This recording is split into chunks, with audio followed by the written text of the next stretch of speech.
Hi, hello.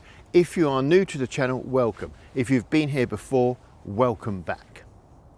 If you watch my video, day 4 of a 3-day cruise, you will know that I got very excited and confused by the tunnel that doesn't exist. A tunnel marked on the maps, but which I could not find on the canal, the Fenny Compton Tunnel. I received a number of very helpful comments from viewers as to why the tunnel no longer existed on the maps, and that was it had been removed. This was good to know, but it left me wondering why. And in this video, I'm going to search for the Fenny Compton Tunnel. Coming up, I struggle to find the original entrance and exit points to the Fenny Compton Tunnel. I find the basin that was added to the tunnel and get all excited when I find a big pile of bricks in a field. Okay, so the first thing I was curious about was the name Fenny Compton. Odd name, well, I think so. But what does it mean? Where does it come from? So I looked it up. It turns out Fenny Compton, and for some reason I keep wanting to say Compton Fenny, means marshy valley farm settlement. The comp in Compton comes from the Old English combe, which means a valley. It is possibly derived from a word meaning a vessel, cup or small measure. The word ton in Compton comes from the Old English word tun, which means an enclosure, a farmstead, a village or an estate. Fenny is derived from fennic, Old English for dirty, muddy, marshy. Hence marshy valley farm settlement. Anyway, not really relevant to the tunnel story, but I like to know if the name of a town or village tells us anything about the place. In 1769, the Oxford Canal Act 1769 was passed and it received royal assent on the 21st of April 1769. The main aim of the canal was to connect the Midlands in the UK with London via the River Thames. The canal would run from Coventry to Oxford, where it would join the Thames. Construction began in 1769 near Hawkesbury Junction, which is also known as Sutton Stop, just north of Coventry. The first cutting subsequently took place at Coney Lane, Longford, at the junction with the Coventry Canal during September 1769. The canal went south towards Oxford. James Brindley, assisted by his brother-in-law Samuel Sincock, supervised the work on the canal until he died on the 27th of September 1772, at which time his brother-in-law took over. From what I have read, the building of the canal showed a lot of similarities to modern infrastructure projects in that there were delays, missed deadlines and the project went over budget. However, the speed at which the Oxford Canal project came together is impressive. The first meetings were held in April 1768, and at that meeting plans were already available and these were revised, so they had their initial plans even before the first meeting. The plans were drawn up and they were submitted in October 1768 and agreed. The petition for the bill was submitted to the House of Commons on the 29th of November 1768. There was then a period of negotiation and the Act cleared the House of Lords and received royal assent by George III on the 21st of April 1769. From the first meeting through planning and then receiving royal assent in a year is impressive. And the work started within 18 months of the first meeting. That is truly impressive work in terms of meetings and planning. So what about the tunnel? The Fenny Compton Tunnel was 1,188 yards long, with the entrance just about here. The tunnel had a maximum depth below the surface of around 30 feet or 9 meters. The top of the arch was 17 feet and 5 inches or 5.3 meters above the bottom of the canal, and the dimensions above the top of the water were 9 feet 5 inches or 2.9 meters. And the tunnel was 8 feet 6 inches or 2.6 meters wide. The tunnel would have been a tight fit for the average 6'10", 2-meter narrowboat. However, this is where I get a bit confused. If, as the text describes, and I've read it correct, the invert to the crown of arch is 17 feet and 5 inches, and from the top of the water to the top of the arch is 9 feet 5 inches. This gives a maximum depth of 8 feet, which seems unnecessarily deep for a canal, even when you consider that the summit of the Oxford Canal was dug 1 foot 6 inches deeper than normal to allow additional water storage. Work started on the tunnel in 1775 and was completed in 1777. The digging is an interesting and remarkable process. First, you need to keep in mind that this was 1775, so there were no machines to help with the digging process. There were no tunnelling machines or lasers to help define the route. It was all done by hand with the help of horses to power winches and to take away the spoil from the tunnel in carts. The only machines available were shovels and wheelbarrows. Plus, as there was no electricity, all the work underground was done by candlelight.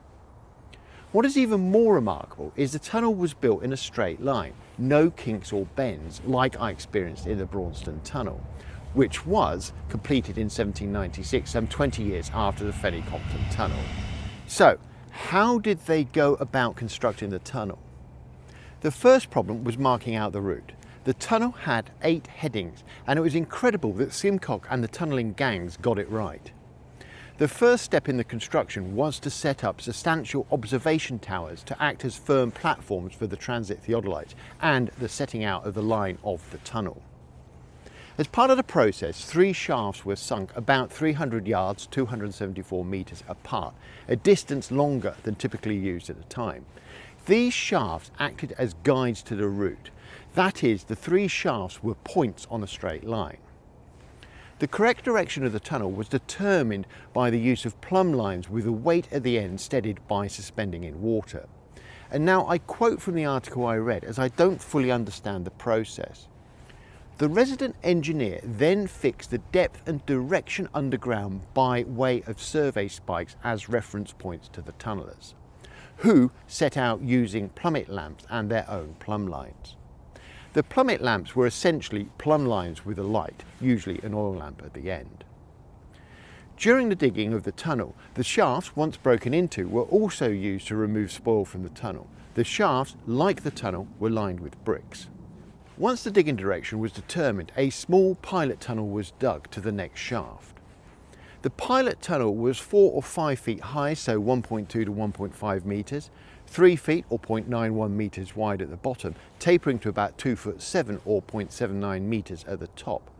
The tunnel was not tall enough for a person to stand in, and so it was often dug in a crouching position. The digger then passed the spoil back to a labourer for disposal. The pilot tunnel was shored up with wooden props as it progressed.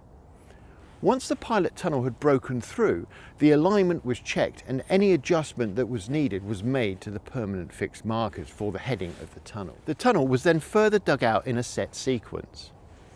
The top centre would be advanced 12 to 20 feet, so some 3.6 to 6 metres. This would be shored up with wood. Next, the top centre would be enlarged to the sides and again shored up with wood. The middle section, the material between the top section and the pilot tunnel, would then be removed and more shoring added. The tunnel was originally dug 2 feet larger than the final profile to accommodate the false workings. Then a brick lining was built and the false workings, all the wooden supports, were removed. The void between the bricks and the tunnel wall, which originally contained the false working, was then backfilled with material. This was a critical step, as any gaps left would be a point of weakness in the tunnel and could cause it to fail. So where did all the bricks come from that we used to build the tunnel and the shafts? Well, there were 2 sources. Some of the bricks were leftovers from other projects, and some bricks were made on site in brick clamps using material from the tunnel and from a nearby clay pit. There was a sort of on-site recycling going on that helped reduce the size of the spoil heaps. One interesting feature of the tunnel was it had iron rings placed every 12 feet or 3.6 metres along the tunnel. The boatmen used these rings to propel the barge through the tunnel. That must have taken some effort. However, later the more traditional legging was used to get the boat through the tunnel. However, it would take 40 minutes to leg a boat through the 1,188 yard or 1,086 metre long tunnel.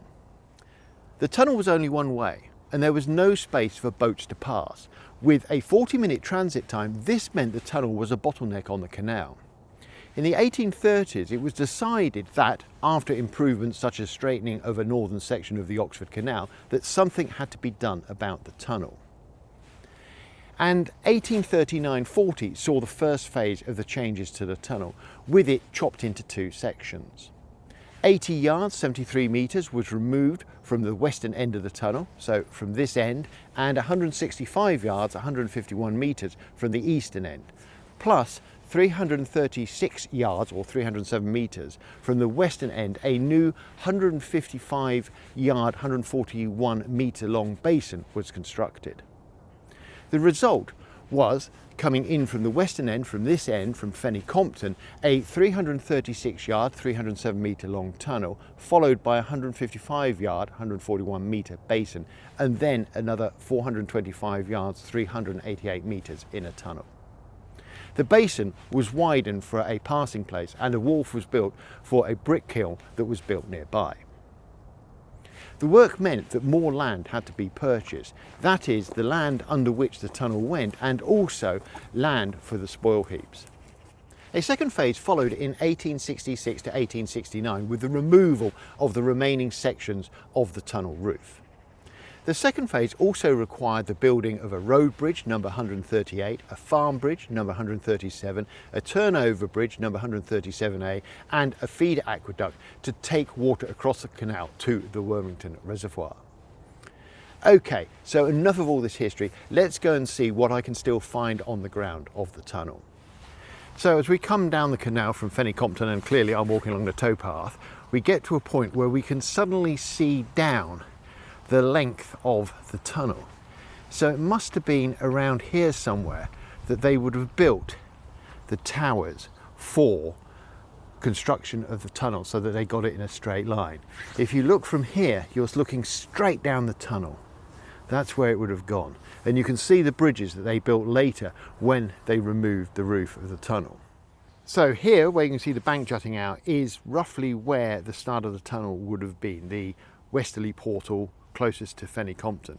And it was at this point the horses would be uncoupled and taken on horse path across the top of the hill to the far side of the tunnel. In fact, they would cross from the towpath on this side over to the far side and then up across the horse path. So it's about here that the tunnel would have started, and on the far bank is most probably some of the spoil from the tunnelling project. So coming along the towpath now, we're coming up to bridge 137, which is described as the farm bridge, and this was constructed during the second phase of the removal of the roof of the tunnel, because obviously with the tunnel roof gone, there was no way for a farmer to get their livestock or carts across the canal. So this is the top of the farm bridge, bridge 137. Now it doesn't appear to be in use because that end appears to be blocked with trees and bushes, as does the other end. And also there's a railway track just across there, so maybe the bridge is no longer needed. But anyway, it does give you a fantastic view down the canal.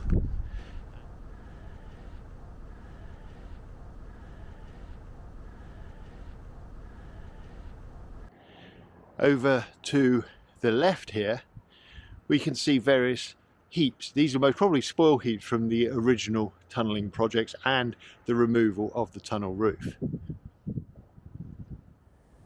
It is tempting to think that the stonework that can be seen on the far side of the canal was from the original tunnel. However, the original tunnel was brick lined, so it wouldn't have had stones in it like the ones we can see here. So during the first phase of removing the roof from the tunnel, they took 80 yards off this end of the tunnel. So it would have gone from roughly just before, you can see that bend up there, to around about here, just before bridge 137. So they would have chopped that bit off the tunnel, and the new portal would have been around here into the tunnel. Now, this bit of the canal would still have been underground after the completion of phase one of the removal of the tunnel roof. And it's obvious that during phase two, not only did they remove the roof, but they must have widened the canal, because this is no longer the sort of narrowboat width that the canal originally was as it went through the tunnel. Before the roof of the tunnel was removed, the horse path would have run along the top of the bank you can see opposite. We're now coming up to Bridge 137A, although it is labelled 137, which is the crossover bridge, and it takes the canal towpath from this side of the canal to the opposite side. Behind it you can see Bridge 138, which is the main road.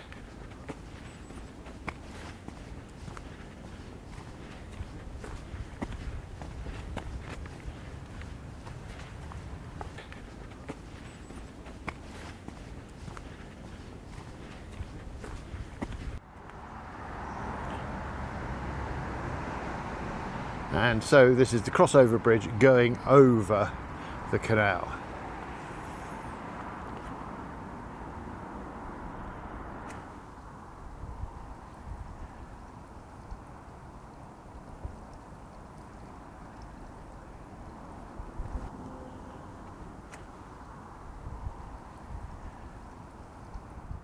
As you come up from the canal, you can see some of the old spoil heaps.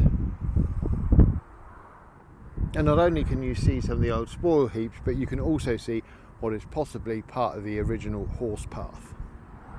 Okay, so this is looking back from the rather noisy Bridge 138 road bridge back along the canal to the entrance which I started at. If I cross over the road without getting run over,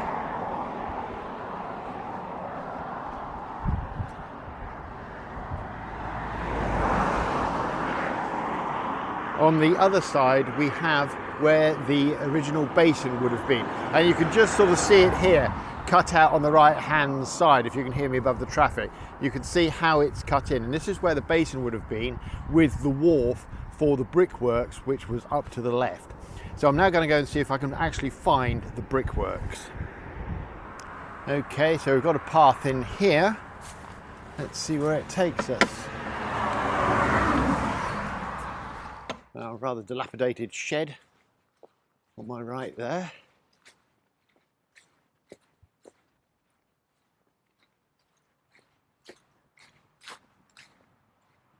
And we have a pond, and I know from the maps that the brickworks are somewhere near that pond, so they must be in here somewhere.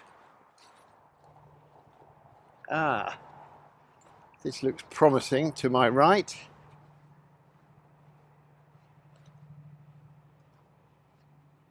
And I guess that's it.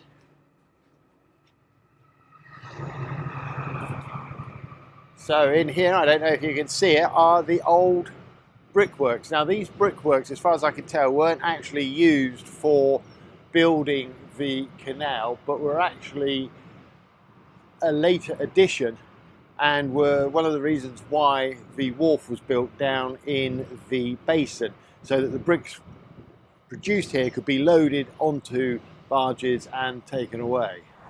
Now if I continue to follow the path, it might take me back down to the canal, I don't know. Let's find out. Very slippery underfoot today, I've already had one fall.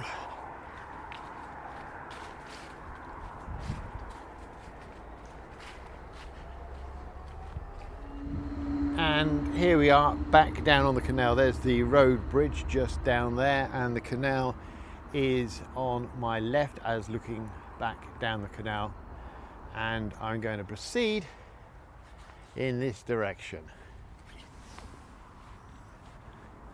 But it's at this point that the canal was widened when they put in the basin. So there would have been a tunnel coming up to the start of the basin, then there was the basin, and then there was the second tunnel before they finally removed all the roof off the canal. Now it's hard to see where the basin actually finishes. Here I'm looking back towards the road bridge, and my guess is it would be somewhere around here, possibly a little bit closer towards the road bridge. Up to my right here you can see one of the spoil heaps from the tunnelling through the trees. And over there is possibly the end of the basin. You can just see how the bank starts to come back out. Somewhere around here would have been the third and final shaft, which was sunk during the construction of the tunnel. Now I'm looking for the last and final piece of phase 2 of the roof removal, which is the aqueduct that took water across the canal to the reservoir. And it should be around here somewhere. The aqueduct no longer exists, but the foundations can still be seen. Now, I can't find any evidence of the aqueduct on the ground other than this spillway here. And I was under the impression that you could still see some sort of standing foundations for it, but according to the map this would have been where the aqueduct would have crossed the canal. Now when I came through this section of the canal, I commented that I thought that the stones on the side may have been an original part of the tunnel, but having read about the tunnel I don't think they are, because the tunnel was brick lined and these clearly aren't bricks. And this, I guess, is the original eastern entrance to the tunnel. Because as you can see here, the canal significantly widens at this point. And so I guess that is it. This is the end of the Fenny Compton Tunnel.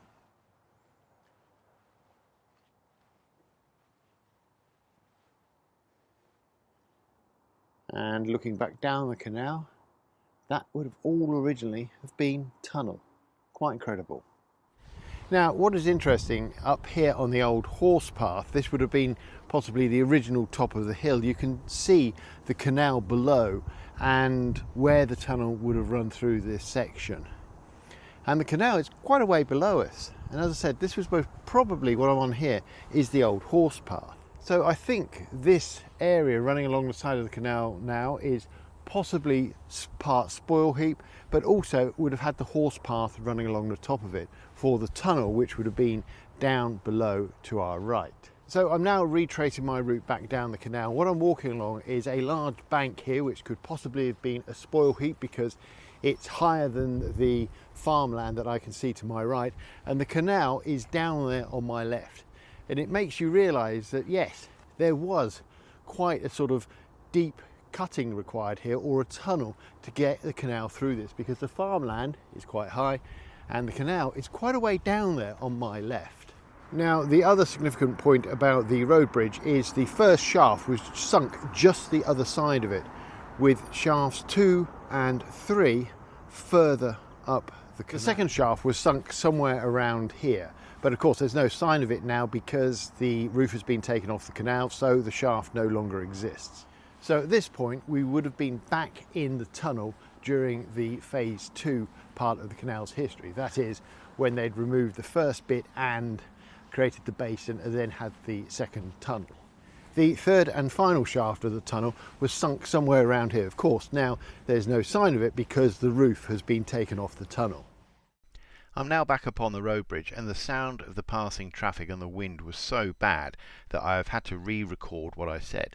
And what I said was that at this point, when you look down the canal on a winter's day with the sun low, you really appreciate that canal is not that far below the surrounding land, only some sort of 10, possibly 20 metres maximum. And so it makes you wonder why they put a tunnel in here and not a cutting.